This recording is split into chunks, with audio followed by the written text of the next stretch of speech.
नमस्कार. नीतिस्पंदन ह्या चॅनलमध्ये आज आपण पाहणार आहोत नेताजी सुभाषचंद्र बोस यांचे जयंतीविषयीचे प्रभावी भाषण. तर आजच्या कार्यक्रमाचे अध्यक्ष आदरणीय शिक्षक वृंद आणि माझ्या प्रिय विद्यार्थी मित्रांनो, आज आपण अशा एका महान क्रांतिकारकाला स्मरतोय, आठवण करतोय, ज्यांनी स्वातंत्र्याची वाट फक्त दाखवली नाही तर ती लढून मिळवण्याची हिंमत जगाला दाखवली. भीक मागून कधीही कुणाला स्वातंत्र्य प्राप्त करता येणार नाही. ते ताकद व शक्तीनेच मिळवता येते. त्याची किंमत रक्तानेही मोजावी लागते, हे त्यांनी स्फूर्तिदायी शब्दात सांगितले. नेताजी सुभाषचंद्र बोस यांना प्रथमतः विनय अभिवादन करूया. भारताच्या स्वातंत्र्य लढ्यात त्यांचे मोठे योगदान होते. त्यांचा जन्म 23 जानेवारी 1897 मध्ये कटक, ओरिसा येथे झाला. एका श्रीमंत कुटुंबात त्यांचा जन्म झाला. त्यांच्या वडिलांचे नाव जानकीनाथ बोस व आई प्रभावती देवी. त्यांचे वडील कटक जिल्हा न्यायालयात सरकारी वकील होते. त्यांनी कटक येथील अँग्लो इंडियन शाळेतून सुरुवातीचे शिक्षण घेतले. त्यांनी कटक आणि कोटिश चर्च कॉलेज, कलकत्ता विद्यापीठातून तत्वज्ञानात पदवी घेतली. त्यांनी आझाद हिंद फौज नावाची शक्तिशाली पक्ष स्थापन केला. त्यांचा विश्वास होता की गांधीजींचे अहिंसेचे धोरण भारताला स्वतंत्र देश बनविण्यासाठी पुरेसे सक्षम नाही. अखेरीस त्यांनी ब्रिटिश राजवटीशी लढण्यासाठी एक मोठी आणि शक्तिशाली आझाद हिंद फौज तयार केली. त्यांनी जर्मनीला जाऊन भारतीय युद्ध कैदी आणि तेथील भारतीय कैद्यांच्या मदतीने भारतीय राष्ट्रीय सैन्याची स्थापना केली. नेताजी सुभाषचंद्र बोस हे जहाल मतवादी होते. त्यांची भाषणे म्हणजे विचारांच्या पेटत्या मशाली होत्या. त्यांनी भारतीय स्वातंत्र्यासाठी अनेकांना प्रेरित केले. जय हिंद आणि चलो दिल्ली अशा प्रसिद्ध घोषणा त्यांनी दिल्या. त्यांच्याबद्दल जितके बोलावे तितके कमीच आहे. शालेय शिक्षण घेत असतानाच त्यांना अवांतर वाचनाची आवड निर्माण झाली. विशेषतः स्वामी विवेकानंदांच्या सर्वच्या सर्व ग्रंथ त्यांनी वाचले होते. विवेकानंद यांची दीनदुबळ्यांविषयी असणारी सहानुभूती सुभाषचंद्र बोस यांनी स्वतःच्या जीवनात उतरवली होती. कटक जवळच्या एका खेड्यात पटकी हा रोग पसरला. त्यावेळी 10वीच्या वर्गात शिकणाऱ्या सुभाषजींनी अवघ्या वयाच्या 16व्या वर्षी त्या खेड्यातील गोरगरिबांची मदत केली. सुभाषजींची अवांतर वाचनाची आवड, समाजसेवेची आवड पाहून घरच्या मंडळींना त्यांच्या अभ्यासाची चिंता वाटू लागली. वडिलांना तर ते 10वीची परीक्षा उत्तीर्ण होतील की नाही याबाबत काळजी वाटत होती. पण सुभाषजींनी 10वीच्या परीक्षेत संपूर्ण बंगाल प्रांतात गुणानुक्रमे 2रा क्रमांक पटकावला. वयाच्या 16व्या वर्षी 1993 साली सुभाषजींनी प्रचंड यश संपादन केले. अचाट बुद्धिमत्ता, विलक्षण स्मरणशक्ती आणि उत्कृष्ट योजकता हे त्यांचे विशेष गुण होते. देशाला स्वातंत्र्य मिळवून देण्याची इच्छा त्यांना शांत बसू देत नव्हती. एप्रिल 1921 मध्ये त्यांनी इंग्लंड आणि नागरी सेवेतून राजीनामा दिला व ते परत भारतात आले. भारतात आल्यावर त्यांनी राष्ट्रीय काँग्रेसमध्ये सहभाग घेतला.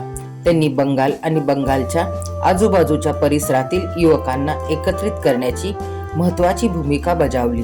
त्यांचे विचार गांधीवादी विचारांपेक्षा वेगळे होते. सुभाषजी इंग्रजांच्या अत्याचारी शासनाच्या विरोधात सशस्त्र क्रांतीचे समर्थक होते. 1939 मध्ये जेव्हा द्वितीय महायुद्ध सुरू झाले तेव्हा इंग्रजांनी त्यांना कोलकात्यात नजरबंद केले. परंतु सुभाष बोस चंद्र हे त्यांचा भाचा शिशिर कुमार यांच्या मदतीने नजरकैदेतून बाहेर पडले. अफगाणिस्तान व सोव्हिएत संघाच्या मार्गाने ते जर्मनीत गेले. जर्मनीत नेताजी हिटलरला पण भेटले. भारत देशाला स्वतंत्र करण्यासाठी काँग्रेस बरोबर त्यांनी अनेक चळवळीत भाग घेतला. त्यांच्यावर क्रांतिकारी विचारांचा प्रभाव होता. त्यांनी जनतेसमोर केलेली भाषणे म्हणजे पेटत्या मशाली होत्या. आझाद हिंद सेनेचे सरसेनापती म्हणून सुभाषचंद्रांना भारतीय जनता प्रेमाने व आदराने नेताजी म्हणून लागली. झाशीची राणी नावाचे स्त्री सैनिक पथकही त्यांनी उभारले. त्यांनी दिलेली जय हिंद ही घोषणा आज सर्वतोमुखी झाली आहे. प्रखर बुद्धिमत्ता, साहस, अलौकिक देशभक्ती हे सुभाषबाबूंचे गुण भारतीय जनतेच्या मनात कायमचे कोरले गेले आहे. तुम मुझे खून दो, मैं तुम्हें आजादी दूंगा ही केवळ घोषणा नव्हती, हा एक ज्वालामुखी होता जो एका माणसाच्या छातीत धगधगत होता. हा आवाज होता नेताजी सुभाषचंद्र बोस यांचा. ते फक्त एक नेता नव्हते, ते म्हणजे ज्वलंत राष्ट्रभक्तीचे प्रतीक, अदम्य इच्छाशक्ती आणि गुलामगिरीला नाकारणारी बंडखोर आत्मा होय. म्हणूनच त्यांनी ICS सारखी मोठी नोकरी त्यांच्या हातात होती. पण त्यांच्यापुढे प्रश्न असा होता की मोठी नोकरी, मोठा पगार, परंतु परकीय सत्तेखाली गुलाम राहून मोठे होण्यात अर्थ काय? म्हणून त्यांनी ती नोकरी सोडली. कारण त्यांना खुर्ची, पद नव्हे तर स्वातंत्र्य हवे होते. नेताजी चर्चा नव्हे तर कृती करत होते. नेताजी वाट न पाहता रणांगणात उतरले.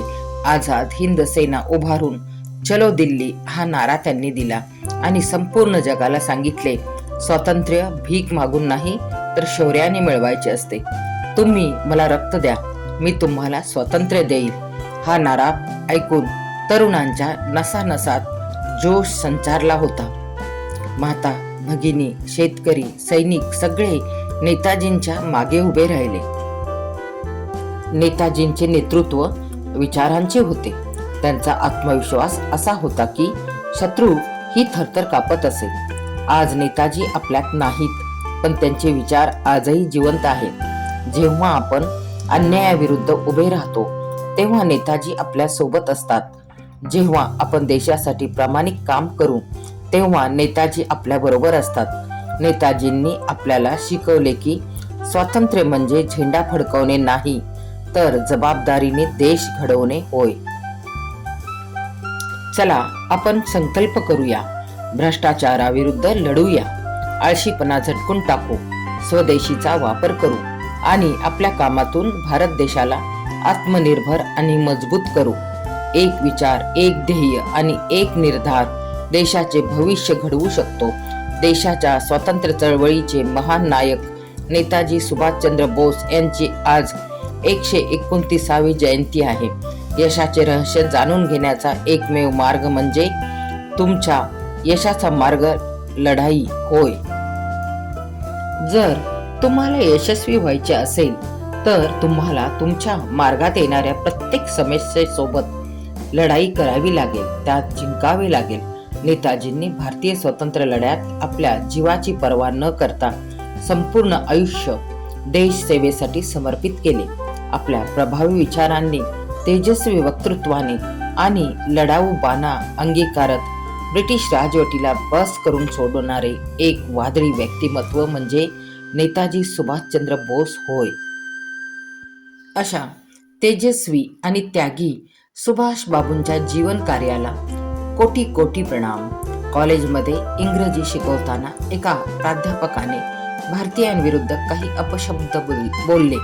हे ऐकून देशभक्त सुभाषबाबूंचा राग अनावर झाला आणि त्यांनी त्यांच्या स्वभावानुसार प्राध्यापकाला याचा जाब विचारला, त्याविरुद्ध संप पुकारला.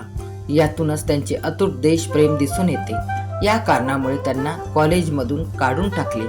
महाविद्यालयीन जीवनात घडलेली ही घटना त्यांच्या भावी देशकार्यातील भूमिका स्पष्ट करणारी अशी होती. स्वातंत्र्य चळवळीत भाग घेण्यासाठी आपल्या नोकरीचा राजीनामा देणारे ते पहिले ICS अधिकारी होते.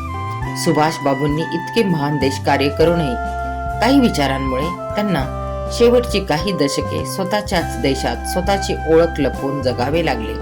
ही फार मोठी खेदाची गोष्ट आहे. 18 ऑगस्ट 1945 रोजी विमान प्रवास करीत असताना त्यांच्या विमानाला अपघात झाला.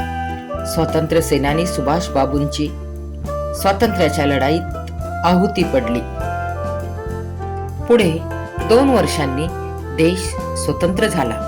पण देशासाठी जीवाचे रान करणारे हे नेता कायमचे आपल्याला दुरावले. शेवटी एवढेच म्हणावे वाटते की भारत माता के लाल है, देशभक्ति की मिसाल है, युवाओं की जान है, नेताजी सुभाषचंद्र बोस आप महान है. अशा या थोर नेत्याला त्रिवार वंदन, कोटी कोटी प्रणाम. आपल्याला हा व्हिडिओ आवडला असल्यास व्हिडिओला लाईक करा, चॅनलला सबस्क्राईब करा. धन्यवाद.